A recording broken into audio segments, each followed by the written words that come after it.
नमस्कार दोस्तों, कैलाश पर्वत से जुड़े कई रहस्यों के बारे में आपने सुना होगा। इस पर्वत से जुड़े कई ऐसे रहस्य भी हैं जिनका जवाब वैज्ञानिक भी नहीं दे पाए हैं।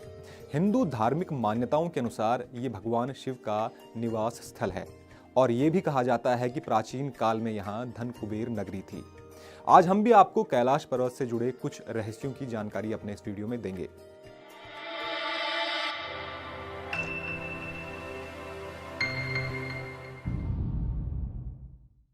दोस्तों, माना जाता है कि जो भी लोग कैलाश मानसरोवर झील के क्षेत्र में जाते हैं उन्हें वहां डमरू और ओम की ध्वनि सुनाई देती है। लेकिन रहस्य ये है कि ये ध्वनियां आ कहां से रही हैं, इसके बारे में कोई नहीं जानता। हालांकि वैज्ञानिकों का दावा है कि जब कैलाश पर्वत पर हवाएं टकराती हैं तब ये ध्वनियां निकलती हैं। कुछ वैज्ञानिक मानते हैं कि बर्फ के पिघलने की वजह से भी ये ओम और डमरू की ध्वनियां सुनाई देती हैं। लेकिन स्पष्ट रूप से इसका उत्तर वैज्ञानिकों के पास भी नहीं है, क्योंकि हिमालय तो बहुत बड़ा है और हिमालय के हर पर्वत से ही बर्फ पिघलती है और हर पर्वत पर हवाएं टकराती हैं। फिर क्यों हिमालय के अन्य पर्वतों के आसपास ऐसी आवाजें नहीं सुनाई देती? कैलाश के बारे में यह भी कहा जाता है कि यहाँ अक्सर 7 तरह की लाइटें आसमान में चमकती दिखाई देती हैं।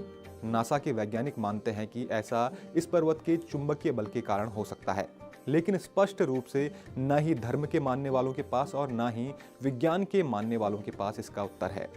कैलाश पर चमकती रोशनियों का एक वीडियो कुछ साल पहले सोशल मीडिया पर भी काफी वायरल हुआ था। आप इसे आसानी से सोशल मीडिया पर देख सकते हैं। एक रहस्य ये भी है कि आखिर क्यों वर्तमान समय में कोई भी इस पर्वत को फतह नहीं कर पाया, जबकि इसकी ऊंचाई एवरेस्ट से लगभग 2200 मीटर कम है। कहा जाता है कि केवल एक तिब्बती बौद्ध भिक्षु मिलारेपा ही आज तक कैलाश की चढ़ाई कर पाए हैं। उन्होंने 11वीं सदी में कैलाश पर्वत की चढ़ाई की थी।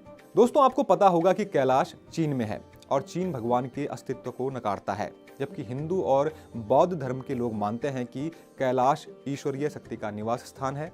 यहाँ महायोगी भगवान शिव निवास करते हैं।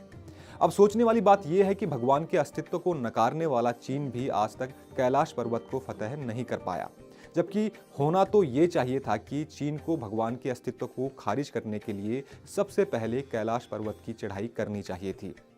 खैर, इस बात से ये तो स्पष्ट हो जाता है कि कैलाश पर्वत पर कुछ न कुछ तो अलौकिक है।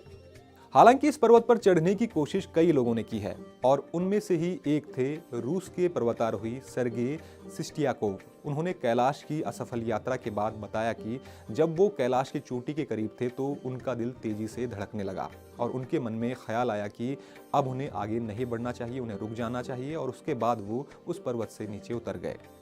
कैलाश पर्वत को वर्ल्ड पिलर भी कहा जाता है। ऐसा माना जाता है कि ये पृथ्वी का भौगोलिक केंद्र है, इसलिए इसे पृथ्वी की नाभि के रूप में भी देखा जाता है। हिंदू धर्म के साथ साथ कुछ अन्य धर्म भी मानते हैं कि कैलाश एक तरफ स्फटिक, दूसरी ओर माणिक, तीसरी ओर सोने और चौथी ओर नीलम से बना हुआ है।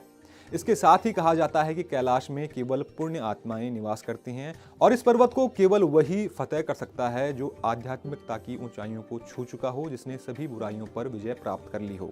और इस बात को फिलहाल तो विज्ञान गलत साबित नहीं कर पाया है। तो दोस्तों, उम्मीद करता हूं कि आपको हमारे द्वारा दी गई यह जानकारी पसंद आई होगी। ऐसी ही रोचक जानकारियों के लिए चैनल को सब्सक्राइब जरूर करें और देखते रहें एनबीटी लाइव। नमस्कार।